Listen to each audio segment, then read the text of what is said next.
There is a terrifying truth about life that most of us ignore until it is too late. It is the idea that we think we are getting away with things when we cut corners. We think if we give 50% effort, we are saving energy. We think if we cheat just a little, we are getting ahead.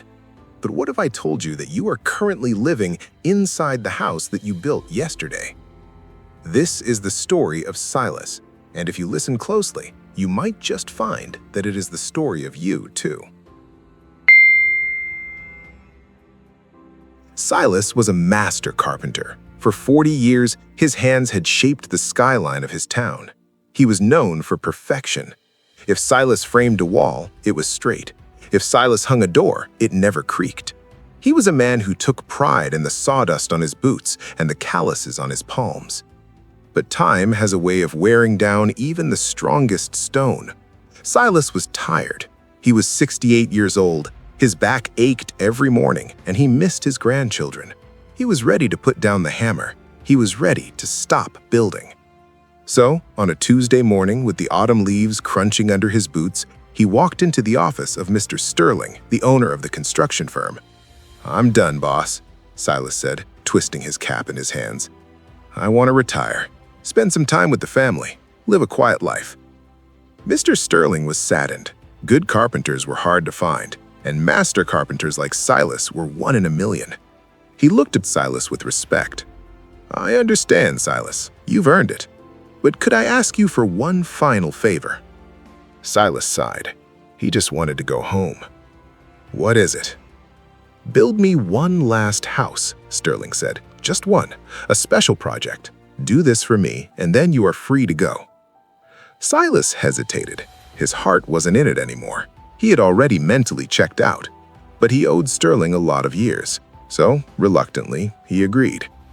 But as the days went by, it became clear that the Silas who showed up to the job site was not the master carpenter of the past.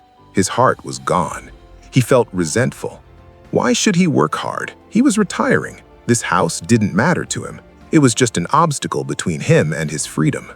So for the first time in his life, Silas cut corners. When the foundation was poured, he didn't wait quite long enough for the concrete to cure properly. "It'll hold," he muttered. When the framing lumber arrived, he didn't inspect it for knots or warping. He just nailed it up. "The drywall will cover it," he told himself. He used cheaper wiring. He used lower-grade pipes. He skipped the extra insulation. Every day, a voice in his head whispered, "Silas, this isn't you. Do it right." But a louder, more tired voice argued back, "Does it really matter? No one will see inside the walls. It looks fine on the outside. Just get it done." He rushed the painting, he rushed the flooring. The house looked okay to the naked eye, but underneath it was hollow. It was a lie. It was a fragile shell held together by laziness and resentment. Finally, the work was done. Silas wiped his hands on his jeans, feeling a strange mix of relief and guilt. He called Mr. Sterling. "It's finished," he said. The next morning, Mr. Sterling arrived at the site. He walked around the house, admiring the paint, nodding at the front door. Silas stood by, keys in hand, just waiting to hand them over and leave forever. "Well," Silas said, extending his hand with the keys, "here it is. I did what you asked." Mr. Sterling smiled, a warm, genuine smile. He didn't take the keys. Instead, he reached into his pocket and pulled out a shiny red ribbon. He tied it around the front door handle. Then he looked at Silas, his eyes twinkling with generosity. "Silas," Sterling said softly, "you have worked for me for 40 years. You have built homes for hundreds of families. But this house is my gift to you." Silas felt the blood drain from his face. "Take the keys," Sterling said. "It's yours. For your retirement, you deserve the best." The world seemed to stop spinning. Silas looked at the house with the weak foundation, the house with the warped wood, the house with the cheap wiring and the thin insulation. If he had known, if only he had known he was building his own house, he would have done it all so differently. He would have used the finest materials. He would have measured twice and cut once. He would have put his whole heart into it. But now it was too late. He was trapped in the shoddy structure he had built with his own hands. We are all carpenters. Every day we hammer a nail, place a board, or erect a wall. When you choose to be dishonest with your spouse, you are hammering a nail. When you choose to give less than your best at work, you are placing a board.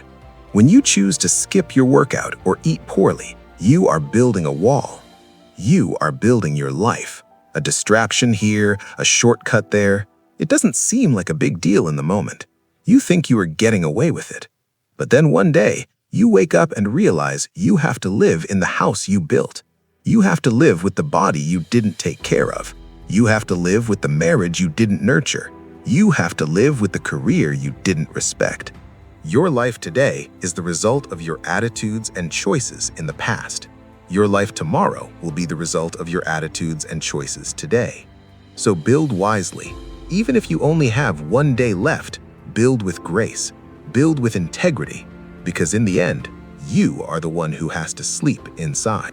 Thank you for spending part of your day with me.